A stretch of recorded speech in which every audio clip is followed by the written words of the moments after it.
Cyclone Mocha was one of the strongest storms to hit the Bay of Bengal this century, with winds of up to 209 km per hour and a storm surge of several meters. It made landfall in Myanmar on Sunday, May 14, 2023, causing widespread devastation and loss of life.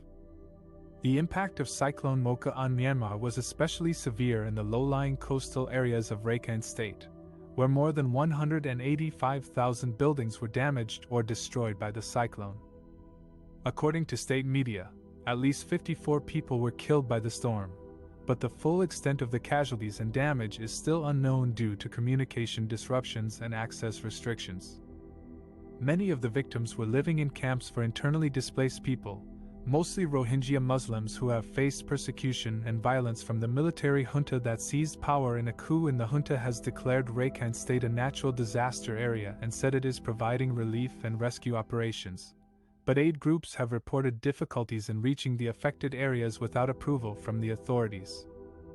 Some residents have also accused the military of using the cover of the storm to launch attacks on villages that oppose the coup, forcing thousands of people to flee their homes in Sagaing region.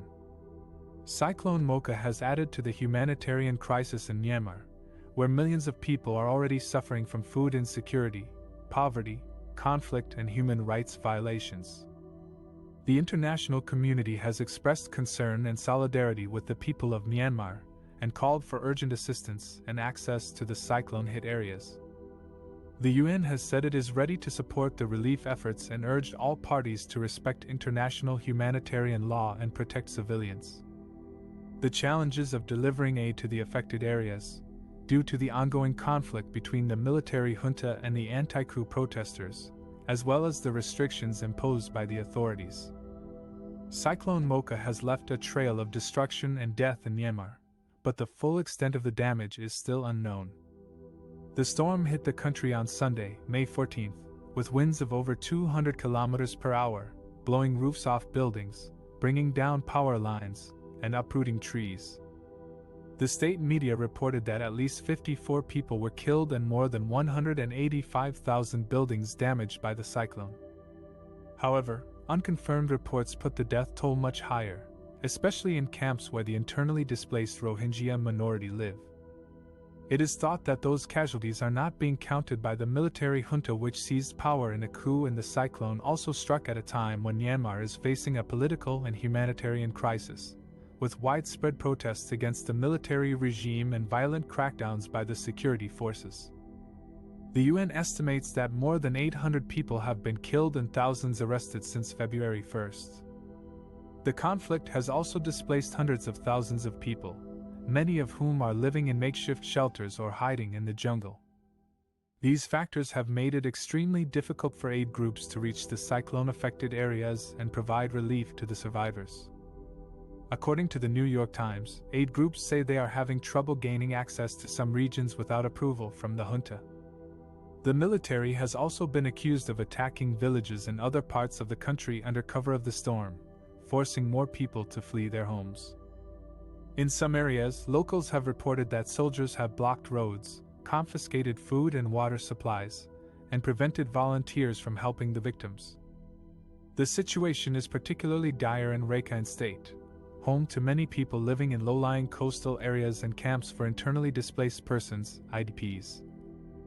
The state has been ravaged by a long-running conflict between the Myanmar army and ethnic armed groups, as well as communal violence between Buddhists and Muslims. The cyclone has destroyed thousands of homes and shelters in Rakhine, leaving many people exposed to the elements and at risk of disease outbreaks. The UN says that most people in Sidway, the capital city of Rakhine, have left for smaller regional villages or taken shelter in monasteries. The Rohingya community, a persecuted Muslim minority that has been denied citizenship and basic rights by Myanmar, is among the most vulnerable groups affected by the cyclone.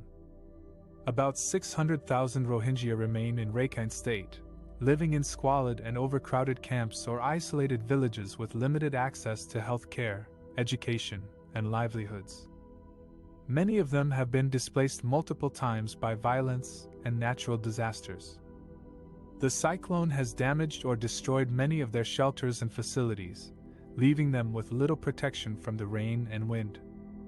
Some Rohingya have also reported that they have been denied assistance or harassed by security forces or local authorities. The challenges of delivering aid to the affected areas are not only logistical but also political. The military junta has shown little interest or willingness to cooperate with humanitarian organizations or allow them to operate independently.